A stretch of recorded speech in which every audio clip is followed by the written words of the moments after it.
गर्मी की छुट्टियों में दादाजी के पास घूमने आया बालक उछलते कूदते दादाजी के पास पहुंचा और बड़े गर्व से बोला कि दादाजी, आज मैं बड़ा हो जाऊंगा, तब मैं एक सफल आदमी बनूंगा।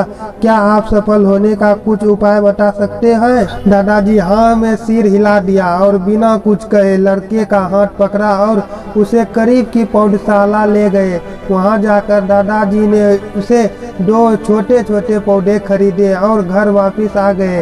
वापस आकर उन्होंने एक पौधा घर के बाहर लगा दिया और दूसरा पौधा गमले में लगाकर घर के अंदर रख दिया। अब आपको क्या लगता है कि इन दोनों पौधों में से भविष्य में कौन सा पौधा अधिक सफल होगा?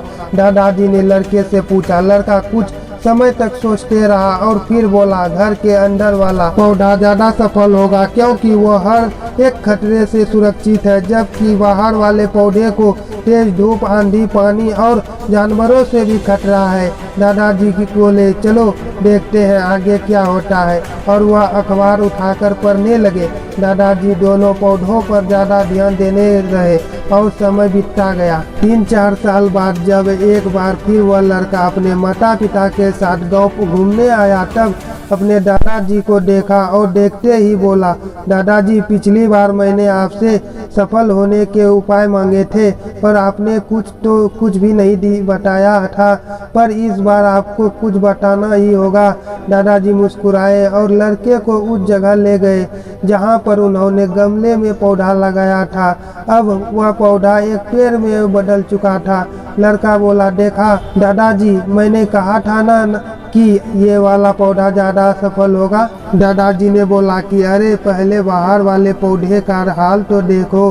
और ये कहते हुए दादाजी लड़के को बाहर ले गए। बाहर एक विशाल पेड़ गर्व से खड़ा था।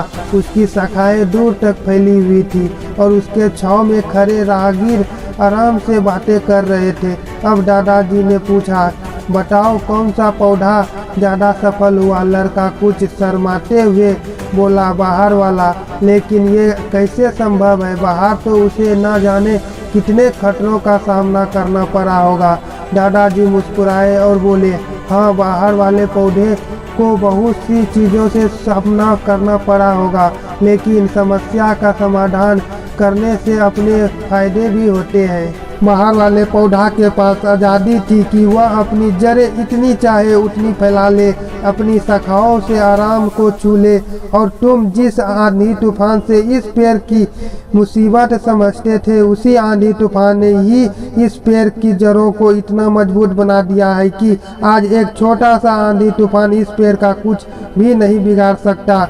बेटे, अब जो मैं तुम्हें बताने वाला हूँ, उसे अगर तुमने अपने अंदर बैठा लिया तो तुम जिंदगी में जो कुछ भी करोगे उसमें सफल हो जाओगे। उन्होंने बोला, अगर तुमने जीवन भर सिर्फ अच्छी विकल्पों को ही चुनते रहोगे तो तुम कभी भी उतने सफल नहीं हो पाओगे जितनी तुम्हारी क्षमता है। लेकिन अगर तुम तमाम खतरों के बावजूद इस दुनिया का सामना करने के लिए तैयार हो तो तुम्हारे लिए कोई भी लक्ष्य हासिल करना वो संभव नहीं है। लड़के ने लंबी सांस ली और उस पेड़ की तरफ देखने लगा और वह दादाजी की बातों को समझ चुका था। आज उसे सफलता का एक बहुत बड़ा सबक मिल चुका था कि जीवन में हम जिन रुकावटों को हम जितना बड़ा शत्रु समझते हैं, वही हमें मजबूत और जीवन में बहुत ज़्यादा सफल बनाते हैं।